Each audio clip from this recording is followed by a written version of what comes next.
مسواک بہت اچھی طرح کیجیے اور اچھی طرح وضو کیجیے اور طویل فجر کی نماز پڑھیے، کیونکہ نبی صلی اللہ علیہ وسلم فجر کی نماز ساری نمازوں میں لمبی پڑھتے تھے. افسوس یہ کہ ہمیں قرآن کا اتنا حصہ یاد نہیں، لیکن جو بھی لمبی سے لمبی صورت یاد ہے اس کو اس میں پڑھنے کی کوشش کریں. دوسری چیز جو اس سے پہلے کرنے کی ہے وہ تلاوت قرآن ہے. ان قرآن الفجر کان مشہودا، اس کو مس نہ ہونے دیں. جتنی توفیق ہے، جو لوگ زیادہ تیز پڑھ سکتے وہ کم از کم پارہ پڑھ سکتے ہیں، زیادہ بھی پڑھ سکتے. تو سورج نکلنے سے پہلے تک آپ کیا کریں؟ فجر کی نماز اور تلاوت میں وہ وقت گزاریں، اور بہت عبادت کا بہترین وقت ہے. پھر اس سے پہلے کہ سورج طلوع ہو آپ کیا کریں؟ صبح شام کی دعائیں جو ہیں مسنون اذکار وہ کر لیں. صبح شام کے مسنون اذکار یعنی وہ دعائیں جو نبی صلی اللہ علیہ وسلم صبح شام پڑھا کرتے تھے، آپ مسنون دعاؤں کی کسی بھی کتاب سے لے سکتے ہیں. اس سلسلے میں ایک کتاب وَإِيَّاكَ نَسْتَعِينُ کے نام سے الہدا سے شائع کی گئی ہے. اس میں ان دعاؤں کی سند، فضیلت، پڑھنے کا طریقہ اور اردو اور انگریزی ترجمہ بھی موجود ہے. تو اگر زبانی نہیں آ تو آپ دیکھ کر پڑھ لیں.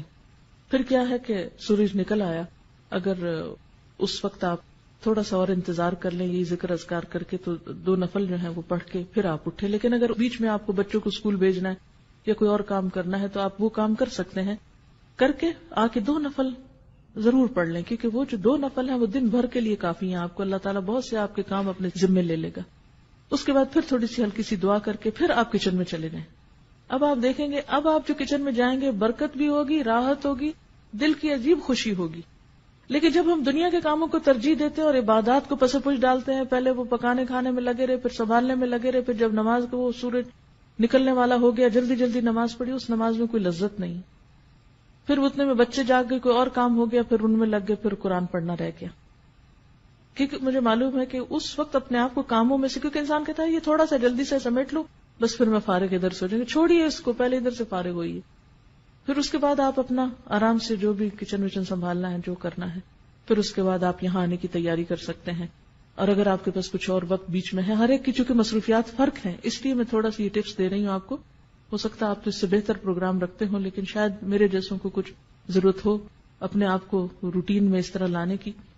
تو آپ کوئی کتاب پڑھ سکتے ہیں یا ذکر اذکار چلتے پھرتے کر سکتے ہیں، گھر کو سمیٹ سنبھال لیجیے، پھر آپ آ جائیے، پھر آپ یہاں قرآن پاک سنتے ہیں. کیونکہ علم کے رستے پر ایک ایک قدم جو انسان نکل کر آتا ہے اس کا بے پناہ اجر ہے، اور مل بیٹھ کے جو ہم پڑھتے ہیں اس کی ایک اور ہی برکت ہے.